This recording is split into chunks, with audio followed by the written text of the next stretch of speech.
آپ نے ماننا ہے تو مان لے، یہ تو ڈکٹیٹرشپ پہ بھی نہیں، ماننا ہے تو مان لے ورنہ ہم کسی اور 2 نمبری سے یہ پاس کرائیں۔ جو چیز بھی جبر کے تحت وہ کبھی بھی قانونی اور آئینی شکل اختیار نہیں کر سکتا، نہ اس کو قانونی آئینی مانا جا سکتا۔ ہمارے جتنے بھی کانسٹیٹیوشنل ججز ہیں، ہماری ان سے درخواست ہے کہ اس لڑائی میں اپنے انسٹیٹیوشن کو بچانے کے لیے آپ کو سامنے آنا ہو۔ میں صرف ایک چیز کی وضاحت کروں گا کہ ہم وکلا اس ترمیم کو کیوں مسترد کرتے ہیں۔ آئین کے اندر سب سے مقدم چیز جو ہے اور آئین کے اندر جو سب سے بڑا پوائنٹ ہے وہ یہ ہے کہ آئین میں جب بھی ترمیم ہوگی یا آئین بنایا جائے گا تو اس کے اندر منشا، لوگوں کی منشا کو مقدم رکھا جائے گا۔ لوگوں کی منشا کے مطابق اس کے اندر ترامیم ہوں گی۔ جو ڈرامہ پچھلے 1 مہینے سے چل رہا ہے، کیا اسے پاکستان کے عوام کی منشا قرار دی جا سکتی ہے؟ بلکہ ہم یہ مطالبہ کرتے ہیں اپنے موجودہ سپریم کورٹ سے کہ ہم عدالتوں کی بقا کی جنگ لڑ رہے ہیں، ہم لوگوں کے انسانی بنیادی حقوق کی جنگ لڑ رہے ہیں۔ آپ بھی ہمت کریں، اس آئینی ترامیم کو ختم کرنے کے لیے صرف ایک پوائنٹ ہی کافی ہے، اور وہ یہ ہے کہ یہ لوگوں کی منشا کے مطابق نہیں ہوا ہے۔ یہ جو امینڈمنٹ ہوئی ہے، یہ زور زبردستی ماؤں بہنوں کو اٹھا کر اور لوگوں کو بلیک میل کر کے جو بروٹ میجورٹی کی بات ہو رہی تھی، وہ بروٹ میجورٹی سے یہ لایا گیا ہے۔ تو جو چیز بھی جبر کے تحت ہو وہ کبھی بھی قانونی اور آئینی شکل اختیار نہیں کر سکتا، نہ اس کو قانونی آئینی مانا جا سکتا ہے۔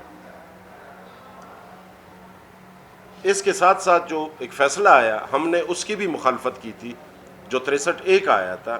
یہ آج آپ کے سامنے جو کچھ ہے، یہ 63(a) کے فیصلہ صحیح اور غلط اپنی جگہ، وہ 63(a) کے فیصلہ کا یہ پہلا نتیجہ آپ کے سامنے آ رہا ہے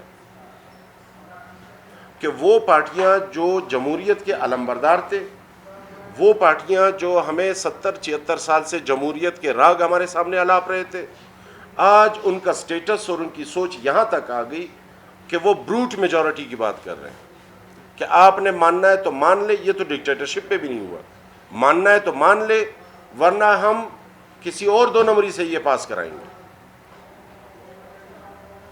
آپ نے اس کے اندر لوگوں کی منشا کا قتل عام کیا ہے۔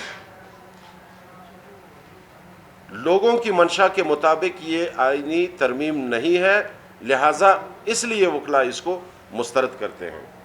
اس کے ساتھ ساتھ جیسے رائب صاحب نے فرمایا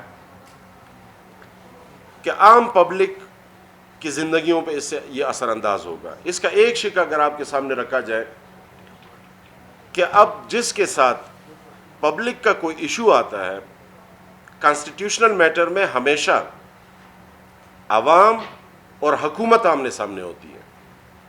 حکومت سے کوئی گریوینس ہوتی ہے تو پبلک آ کے کانسٹیٹیوشن پٹیشن عدالت میں فائل کرتی ہے، عدالت میں آئینی درخواستیں دیتی ہے کہ میرے ساتھ یہ ناجائز ہو رہا ہے۔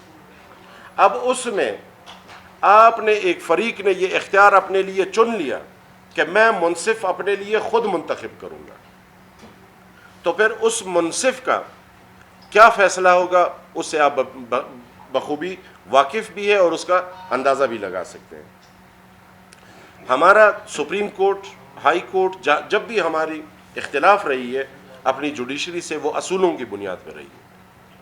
اصول کی بنیاد پہ ہم اختلاف رکھتے بھی ہیں، اصول کی بنیاد پہ ہم کسی کے ججمنٹ کو، آرڈر کو یا اس کے کسی عمل کو ہم ریجیکٹ کرتے ہیں۔ آج ہمارے جتنے بھی کانسٹیٹیوشنل ججز ہیں، ہماری ان سے درخواست ہے کہ اس لڑائی میں اپنے انسٹیٹیوشن کو بچانے کے لیے آپ کو سامنے آنا ہوگا۔ اگر آپ انسٹیٹیوشن کو بچانے کے لیے سامنے نہیں آتے، کیونکہ اس انسٹیٹیوشن کے ساتھ جنرل پبلک بندھی ہوئی ہے، اس کے ساتھ پاکستان کے 24 کروڑ عوام کا مفاد وابستہ ہے۔ جس معاشرے میں انصاف ختم ہو جائے وہ معاشرہ قائم ہی نہیں رہ سکتا۔ تو لوگوں کے لیے، لوگوں کو انصاف فراہم کرنے کے لیے اور اپنے ادارے کا وجود بچانے کے لیے آپ کو سامنے آنا چاہیے اور آپ کو سامنے آنا ہوگا۔ اگر آپ نہیں آتے تو آپ کا بھی سٹیٹس وہی ہوگا جو پارلیمنٹ کا موجودہ ہے۔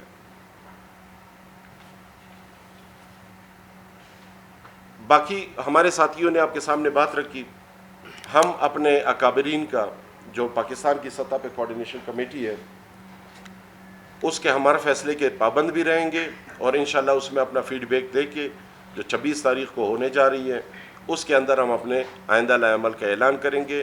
فی الفور ہم اس آئینی ترامیم کو عدلیہ کا قتل قرار دیتے ہوئے اور عوام کے امنگوں کا، عوام کی خواہشات کا اور عوام کے حقوق کا قتل قرار دیتے ہوئے مسترد کرتے ہیں۔ آپ لوگوں کو بہت بہت شکریہ۔